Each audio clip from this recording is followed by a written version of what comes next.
আপনার কথাই ঠিক গোপাল কাকা, আমরা এভাবে নীল চাষ করলে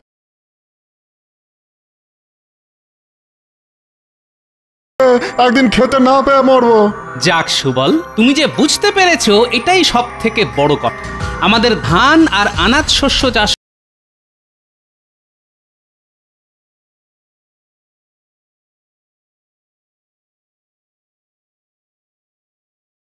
করাই হলো এই কৃষ্ণনগরের ভিত্তি, বুঝলে? শুধু ভাবছে সাহায্যের মুখের উপর না করে দিলে তারা না জানি কি করে বসবে। কোনো ভয় নেই সুবল, আমি মহারাজকে সব জানাবো। এভাবে তো চলতে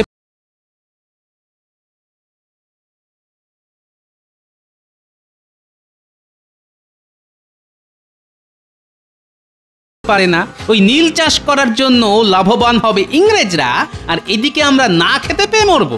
ঠিক ঠিক। শোনো, তুমি সমস্ত চাষিদের গিয়ে বোঝাও ইংরেজদের থেকে নেওয়া দাদন ফিরিয়ে দিতেই হবে। না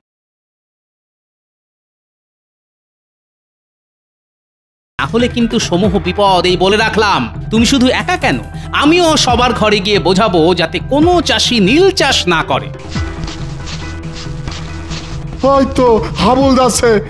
হাবুল, হাবুল শোন না, শোন।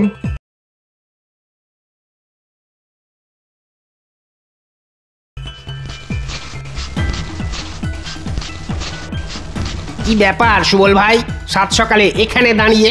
মাঠে যাওনি? নীল চাষ করতে হবে যে।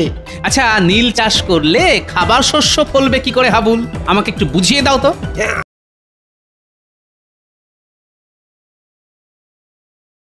আগে গোপালদা, এটা ভেবে দেখিনি গো।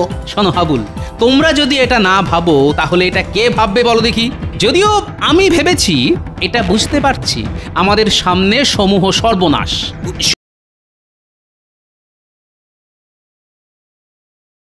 সত্যি তো, নীল চাষের জন্য আমাদের অত সুন্দর আমন ধান এই মরশুমে যে আর হবে না। ইংরেজদের দেওয়া দাদন ফিরিয়ে দিতে হবে হাবুল। তোমরা সবাই একজোট হও, এটা করতেই হবে। হাবুল, আমরা সবাই মিলে বড় সাহেবের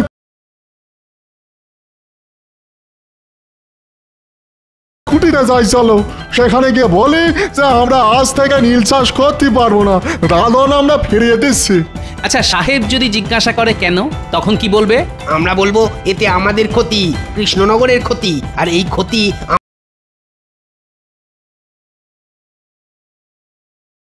আমরা মেনে নেব না। সাবাস, এটাই বলতে হবে।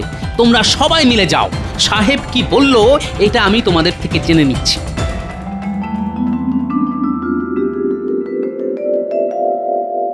কি ব্যাপারটা কি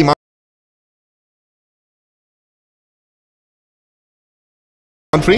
জমে পিছু যথেষ্ট কমিশন দেওয়া হচ্ছে, তা সত্ত্বেও চাষিরা দাদন ফিরিয়ে দিচ্ছে, নীল চাষ করতে চাইছে না কেন?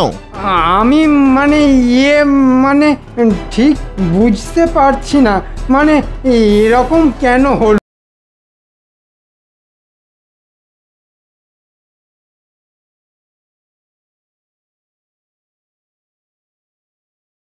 তুমি মানে মানে খাটলে হবে মন্ত্রী?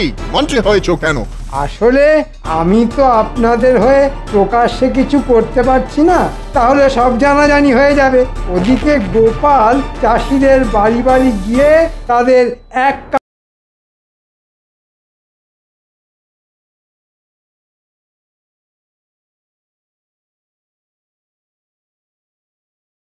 করছে, তো বুঝতে পারছি চাষিদের আর মুখের ভয় দেখানোয় বাধ্য করা যাবে না। যদি ব্যাটাদের তুলে এনে আচ্ছা করে চাবুক পেটা করা হয় তাহলে ঠিক সুর করে রাজি হবে। ওকে ওকে,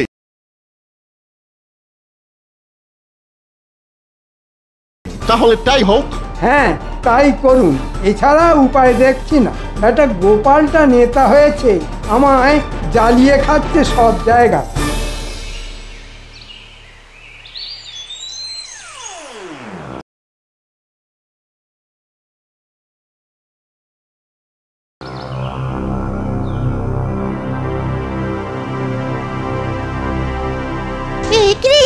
এসব কি দেখছি?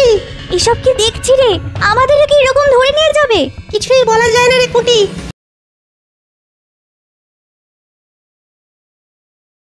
আমাদেরও এরকম ভাবে এরা ধরে নিয়ে যেতে পারে।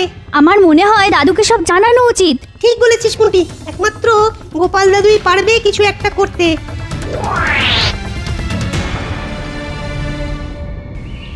উফ, বেশ চড়া রোদ উঠেছে।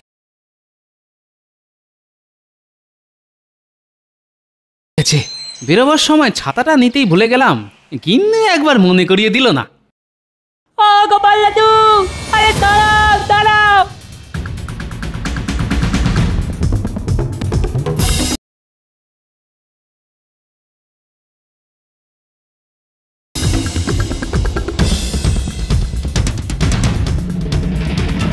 ও বাবা, এদের আবার কি হলো? খেলাধুলো বন্ধ করে কোনো নতুন বায়না নিয়ে আসছে নাকি? কি আছে রে, তোর হাঁপাচ্ছিস কেন?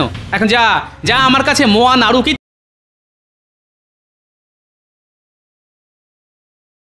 নেই। না গো দাদু, আমরা মোয়া নাড়ুর জন্য আসিনি। তাহলে আমরা দেখতে পেলাম গোড়া সেনারা তিনজন চাষি ভাইকে কোমরের দড়ি পরিয়ে টানতে টানতে নিয়ে যাচ্ছে। বলিস কি? তার মানে এটা নীল চাষ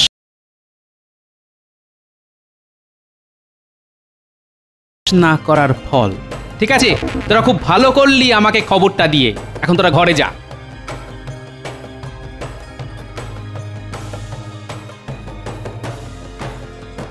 কি ব্যাপার?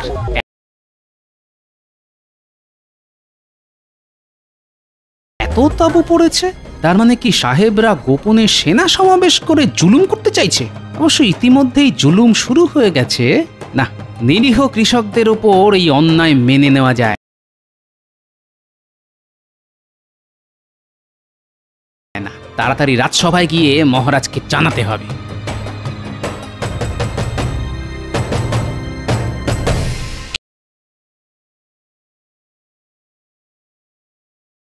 কি ব্যাপার গোপাল, তুমি হলে হাসির আস্ত কুম্ভ, কিন্তু তুমি আজ খুব মনমরা বলে মনে হচ্ছে।